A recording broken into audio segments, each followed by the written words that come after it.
Ok, bonjour à tous, je suis Eric et donc aujourd'hui on va parler d'immobilier intelligent. Et donc aujourd'hui j'ai la chance d'accueillir Florent de Marseille. Ouais. Donc, Bonsoir à tous, bonjour. je suis très heureux, donc on est ici à Paris dans un appartement Airbnb. Et donc Florent a récemment investi dans l'immobilier. Et donc déjà Florent, je voulais savoir qu'est-ce qui t'a poussé à te lancer dans l'aventure de l'immobilier. Oui, bon alors Eric, d'abord merci pour ton invitation. Qu'est-ce qui m'a donné envie d'investir dans l'immobilier? En fait, l'immobilier, pour moi, c'est juste un moyen de réaliser mes projets, mes objectifs, c'est-à-dire d'être libre et indépendant financièrement.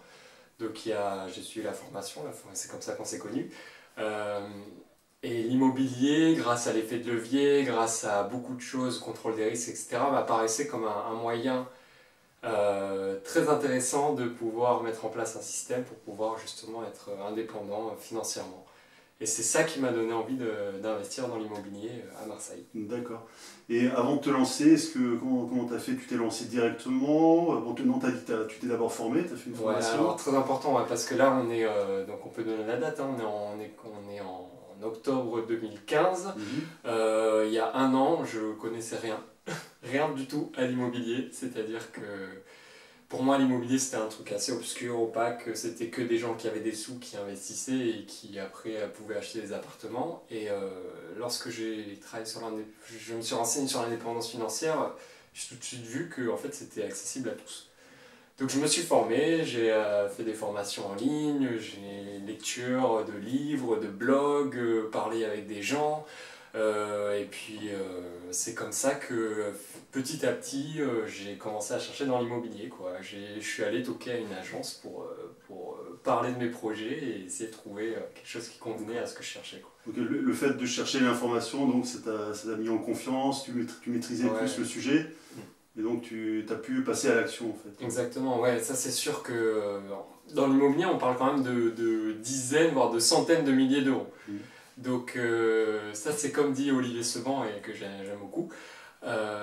Les gens achètent de l'immobilier plus rapide. Ils sont prêts à acheter un appartement encore plus rapidement qu'acheter une voiture. C'est-à-dire qu'ils voient un truc, hop, ils achètent, ils savent pas où ils vont, et pourtant on parle de milliers, dizaines, voire centaines de milliers d'euros, quoi. Et moi, je suis un peu frileux. C'était mon premier bien. Comme j'ai dit il y a 6 mois, je connaissais rien. Et non, il fallait que j'apprenne, que je sache où est-ce que j'allais, quelles sont les techniques, qu'est-ce qu'un agent immobilier, qu'est-ce qu'un bien, qu'est-ce que l'autofinancement, etc. Et bah, il faut se former. C'est pour ça que j'ai voulu me former avant de me lancer. Ouais. Tout à fait. Et donc, comment tu as trouvé ton premier bien? Raconte-nous un peu le... Alors, moi je suis salarié à Marseille, donc je voulais chercher sur Marseille, et puis le marché à Marseille permet d'acheter quand même des biens intéressants. Bon, c'est sûr qu'il y a toujours mieux en province, mais Marseille c'est quand même bien mieux que Paris en termes de prix. Et du coup, je voulais chercher à Marseille. Alors, comment j'ai fait? J'ai d'abord regardé Le Bon Coin, Se Loger. J'avais trouvé un bien où j'étais en discussion avec un particulier, mais je me suis très vite rendu compte qu'avec les particuliers, c'est un peu difficile pour négocier. C'est vrai. Parce qu'ils surévaluent leurs biens. Et comme ça n'a pas abouti, que j'avais perdu un mois à discuter avec le vendeur et tout, je me suis dit, bah, je peux pas continuer, je vais aller voir une agence. Donc je suis allé à l'agence en fait, qui est en bas de chez moi.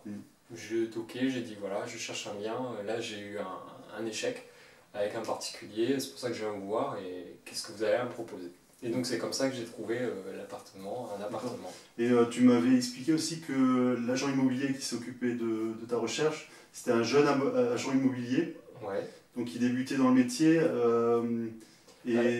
Alors oui, c'est un jeune, bon il est quand même papa, hein, il a la trentaine d'années, mais donc je lui ai parlé de mes projets hein, de manière ouverte. J'ai dit moi c'est un investissement, c'est pas ma résidence principale, je veux de l'autofinancement.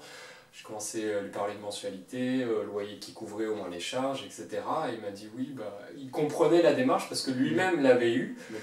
Mais comme tu dis, il démarre, il n'a pas encore le CDI, il faut qu'il ait les bulletins de salaire qui tombent régulièrement pour pouvoir lui à son tour investir. Pour que les banquiers lui prêtent exactement. Du coup, il comprenait déjà la démarche qui, je pense, enfin c'était bien et moi j'étais très content. En tout cas, c'est une très bonne idée d'aller chercher des personnes qui peuvent vous aider pour ces étapes-là.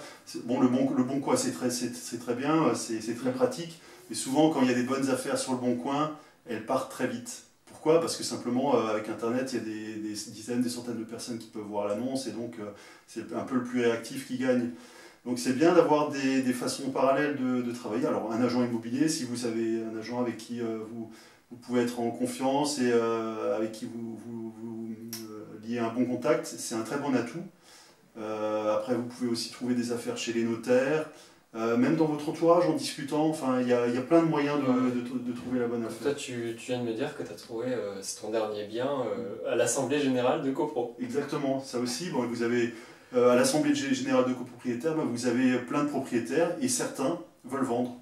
Et en l'occurrence, en ce moment, il y a pas mal de retraités qui, à un moment, ne veulent plus s'occuper de leurs biens et qui le mettent en vente. Et donc là, c'est un moyen de trouver des bonnes affaires, effectivement. Exactement. Et donc après, qu'est-ce qui s'est passé? Tu as dû faire des travaux dans tes appartements? Alors non. Enfin, dans ton appartement? Alors au départ, j'étais parti sur un bien à rénover parce que bon, quand c'est à rénover qu'il y a des travaux, on peut négocier un peu plus, surtout quand il y a beaucoup de travaux, etc. Mais là, je suis tombé sur un bien qui m'a plu.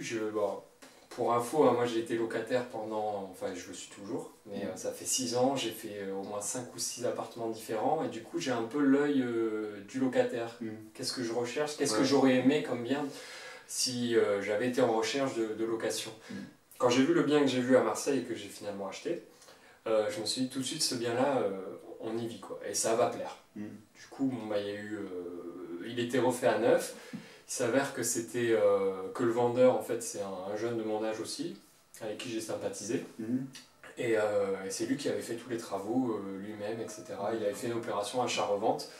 Et moi, d'un côté, c'était un bon investissement en termes de mensualité versus loyer. Donc il y avait une bonne rentabilité. Exactement, pour moi c'était très bien, c'était ce que je recherchais, et puis pour le vendeur c'était très bien aussi. Du coup on a sympathisé, aujourd'hui on est potes. Donc à ce moment-là on peut faire un deal gagnant-gagnant des deux côtés. Exactement. Et ce que tu dis aussi par rapport au fait que l'appartement t'est plu, par rapport à l'œil du locataire que tu es ou tu étais avant, ça c'est aussi très important. Je pense que dans l'immobilier, il faut aussi, quand on a un bien, il faut avoir envie de le louer à quelqu'un. C'est un bien où vous-même vous pourriez habiter. Ça, je trouve que c'est très important parce qu'on ne fait pas que de l'immobilier pour faire de l'argent, on fait aussi de l'immobilier pour pour aider quelqu'un, pour apporter de la valeur. Ça, c'est une notion très importante. Et là, Ouais, je suis complètement d'accord avec ce que tu dis. Moi, c'est clairement pas... À Marseille, il y a plein de quartiers différents. Il y a des quartiers populaires, des quartiers un peu plus résidentiels. On peut faire, si on regarde simplement la rentabilité, on peut aller dans des quartiers où on trouve du prix au mètre carré donné, mais c'est accepter d'être marchand de sommeil, il faut le dire. Mais moi, c'est clairement pas ce que je veux et j'ai envie que mes investissements aient aussi du sens pour moi. Et donc, quand tu parles de création de valeur, c'est exactement ça. La chose aussi, c'est que lorsqu'on propose des biens de qualité, on a aussi des locataires de qualité et donc ils vont respecter votre bien et qui vont en prendre soin et qui sont même prêts à payer plus cher que le loyer qui se fait dans la ville, dans les alentours. Voilà. Donc ça, c'est ce qui m'est arrivé. Et pour financer ton achat, tu as fait appel à une banque? Oui, je suis passé par une banque. Donc, comme je m'étais plutôt bien formé, j'ai eu le droit à des bonnes formations. On m'a dit crédit, effet de levier, il faut profiter de l'argent des autres. Très important. Et du coup, je suis passé par une banque. Donc, j'ai fait intervenir 2 banques. Je les ai mises en concurrence, j'ai discuté, puis j'ai bien accroché avec une des banques. Et puis la mensualité, l'offre de prêt était bien, pas de frais de dossier, pas de pénalité de remboursement anticipé, enfin j'ai pu faire un différé, la délégation d'assurance, il y a plein de petites choses comme ça et en plus bien sûr le taux était intéressant, qui m'ont fait foncer et puis... Et au moment où tu es allé voir la banque, tu savais déjà que ton investissement allait être rentable, tu avais déjà fait tes calculs? Oui, parce qu'on va sur Internet, on sait à peu près quels sont les taux du marché, donc on se base sur des taux du marché. Après, c'est un jeu de négociation avec la banque. Est-ce qu'on peut avoir un taux meilleur que le taux du marché, auquel cas on gagne encore un peu plus d'argent et on augmente un peu la rentabilité. Mais ça, c'est vraiment, pour moi, c'était un bonus. J'ai pris les taux du marché, je savais que j'étais plutôt rentable avec ça. Et puis si j'ai mieux, tant mieux. Et si j'ai moins bien, je vais voir ailleurs. Et tu avais déjà fait des simulations du loyer que tu pouvais proposer? Oui, ben là encore, j'ai mis une fausse annonce sur Le Bon Coin, donc pour voir comment ça prenait. J'ai eu des retours, pas besoin de mettre de photos, hein, moi je mets une annonce un peu laconique, j'explique un peu, et puis si ça prend bien en 48 heures, 3 jours, 4 jours, qu'on a plusieurs demandes, normalement il y a un marché derrière et du coup on limite les risques. Bon, de toute façon sur une ville comme Marseille, il n'y a pas de souci pour louer, mais c'est vrai que si vous avez ce doute dans votre région ou si c'est dans une zone rurale, il ne faut pas hésiter à mettre une annonce sur Le Bon Coin. Par contre, ne mettez pas votre numéro de téléphone, mettez que votre mail, mais vous aurez déjà une idée de la demande locative et si ça vaut le coup de passer à l'action. Donc en fait, Florent, tu avais étudié tous les paramètres en termes de loyer, de mensualité de prêt, et tu as vu que c'était une opération qui était rentable alors. Voilà, après, donc, en plus des mensualités, il y a toutes les charges, donc ça il faut les prendre en compte, la taxe foncière, les charges de copro, les éventuels travaux, enfin comment dire, les dépenses imprévues, puis les impôts. Les impôts à prendre, ça c'est un point en compte. Et puis souvent au début, mais qui est très important aussi. Exactement. Donc ça c'est à prendre en compte, on fait des simulations, il y a des sites très bien en ligne sur internet qui font ça pour nous gratuitement. Donc il faut s'en servir.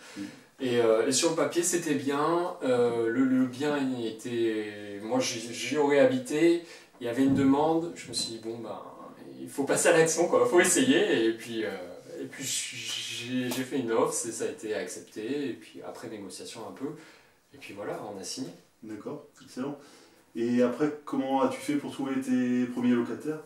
Alors, les travaux étaient faits, l'appartement a été refait à neuf, mais il fallait le meubler. Donc ça m'a pris un peu de temps, quelques semaines à meubler, et du coup, c'est là que je t'ai contacté, Eric, hein, parce que tu avais une grande expérience déjà dans tout ce qui est location étudiante, tu as fait des travaux, enfin t'as une bonne autorité sur ça, et donc je t'ai contacté, je t'ai demandé est-ce que je peux mettre une annonce pour faire déjà commencer à des visites alors que le bien est vide, alors qu'il va être meublé et loué en meublé. Et là tu m'as dit oui, de toute façon tu n'as rien à perdre, ce qui était vrai, et j'ai dit ok, donc j'ai mis le bien en location, là, une annonce sérieuse en disant je cherche un locataire pour tel bien, il n'est pas encore meublé, il va l'être, et il est dispo dans un mois.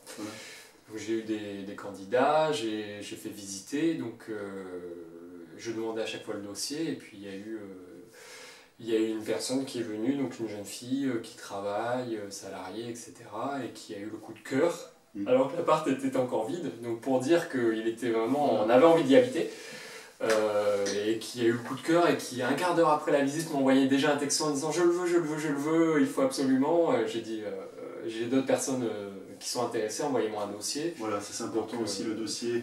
Voilà. Pour valider quand même la candidature, faites-vous une checklist des papiers ou des papiers que vous voulez demander. Bon, vous trouverez sur le site une liste type, mais ça c'est très important parce que il faut quand même s'assurer que le locataire peut bien payer les loyers et que tout va bien se passer. Donc, bon, le premier contact est important, mais après il y a aussi quelques points de vérification.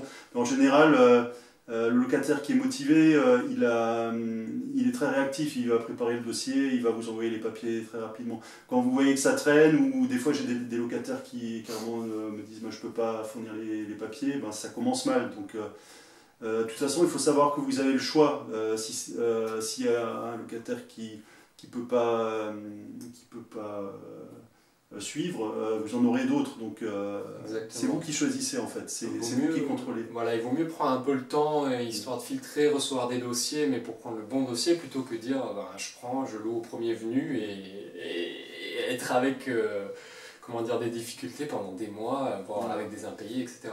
Mais ce que tu dis, c'est très vrai, hein, la personne qui était donc ultra motivée, comme je disais, tout de suite elle le voulait, elle a préparé son dossier, elle a appelé ses parents pour avoir les photocopies d'identité, les bulletins, et en 3 jours j'avais tout sur ma boîte mail. Donc en plus du bon feeling que j'ai eu lors de la visite, c'était quelqu'un de motivé, de sérieux. Donc, voilà, tout à fait. il n'y avait pas trop de... Comme dit, pour schématiser un peu, en fait, vraiment les deux points qui sont importants dans une opération immobilière, bah, le premier, c'est d'acheter au meilleur prix pour avoir la meilleure rentabilité. Donc ça, c'est le point financier, l'opération. Et après, il y a la mise en location. C'est avoir un locataire fiable. Le choix du locataire, en fait, ça vous assure une tranquillité après. Vous n'allez pas vous poser la question, est-ce qu'il va payer, est-ce qu'il ne va pas payer. Vous êtes tranquille, votre opération est lancée. Et après, c'est un revenu passif. Et vous y pensez quasiment plus. Et bon, bien sûr, il faut être disponible si le locataire a des questions ou s'il y a quelque chose à changer, mais ça arrive très rarement. Donc après, c'est vraiment la tranquillité. Exactement. Et c'est ça la force de l'immobilier. Et comme pilier, comme système qui nous permet de justement générer des revenus passifs. Et il y a cet indice de tranquillité qui est assez incroyable, hein, le fait de chaque mois recevoir un loyer. J'ai reçu mon premier loyer il y a 2 semaines et ça fait bizarre. Hein. Ouais. Ça fait bizarre, mais ça fait plaisir. C'est l'aboutissement du projet, c'est vraiment que là tu dis voilà, j'ai terminé, Exactement, et c'est exactement ça, quoi. Parce que pendant les derniers jours, quand on meuble, quand on court à droite à gauche, parce qu'il y a toujours des imprévus. Hein. Le canapé lit qui rentre pas dans les escaliers, la machine à laver qui rentrait pas, il faut la changer, etc. Enfin, il y a toujours des imprévus, il faut juste être prêt, il faut savoir prendre ça, faire le dos rond et puis chercher des solutions. Donc c'est un peu une course contre la montre les derniers jours, mais une fois que c'est fait, voilà, c'est fait et c'est à vie. Donc tu as eu ton premier virement, ouais. Tu m'as dit aussi que tes locataires sont très contents. Exactement, alors on est resté en contact entre le temps où elle était d'accord et on a signé le bail et l'état des lieux d'entrée, donc la remise des clés, il s'est écoulé 3 semaines. Et donc on échangeait, je lui disais voilà, je vais vous prendre tel meuble, là j'ai fait de la peinture, alors j'ai envoyé un MMS avec le petit mur qui a été repeint ou encore l'échelle, les pinceaux, etc. Et elle voyait que j'y mettais du cœur et pour vraiment, je lui demandais ce qu'elle voulait aussi. Et ils étaient tellement contents que le jour de la remise des clés, ils sont venus, elle est venue avec son petit ami avec qui ils m'ont emménagé, ils m'ont offert des macarons. Wow. Ce qui met, moi, en tant que locataire qui en ai fait plein des apparts, jamais je me suis dit un seul jour je vais offrir des macarons à mon proprio. Hein. Donc ça m'a déjà conforté d'une part sur le fait que j'avais des locataires sérieux, éduqués et polis. Et en plus, ça m'a fait plaisir et je me suis dit, bon là, certes je gagne de l'argent, certes je me crée un patrimoine, mais en plus j'ai des gens contents et c'est une situation gagnant-gagnant. En tout cas, on voit que, à te voir, on voit que tu as vraiment plaisir à faire ça. Et, comme dit, l'immobilier, c'est pas qu'un échange d'argent, c'est bien plus que ça, c'est aussi créer de la valeur, créer de la satisfaction. Et là, clairement, tes locataires sont ravis et en fait, ça revient vers toi. Oui, exactement. J'en discutais avec un ami et je lui disais voilà, depuis que je me suis lancé dans ça, j'ai rencontré des gens, j'ai apporté des choses, on fait tourner l'économie locale, on achète des meubles, on fait intervenir un artisan pour faire un peu de peinture. Je t'ai rencontré toi, on a discuté et c'est toute une émulation qui fait gagner en fait tout le monde. Ouais. Et ça, c'est cette espèce de situation vertueuse, on la retrouve pas si on reste là, assis sur le canapé, à regarder la télé. Voilà, donc c'est génial. Donc en fait, pour résumer, Florent a créé un revenu passif. Donc aujourd'hui, il génère du bénéfice dès le premier mois sur son opération immobilière. Il a créé une satisfaction chez son client.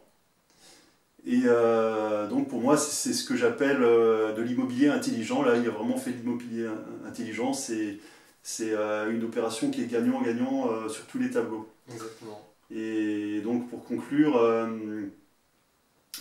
c'est ce genre d'opération que je pense que tu as envie de continuer à recommencer. Exactement. Donc là, ils sont rentrés il y a 2 semaines et la semaine prochaine, j'ai d'autres visites pour de futurs apparts. Donc il n'y a pas de raison de ne pas continuer, quoi. Donc, ça fait plaisir à voir. Voilà. Merci. Merci beaucoup, Florent, Merci, pour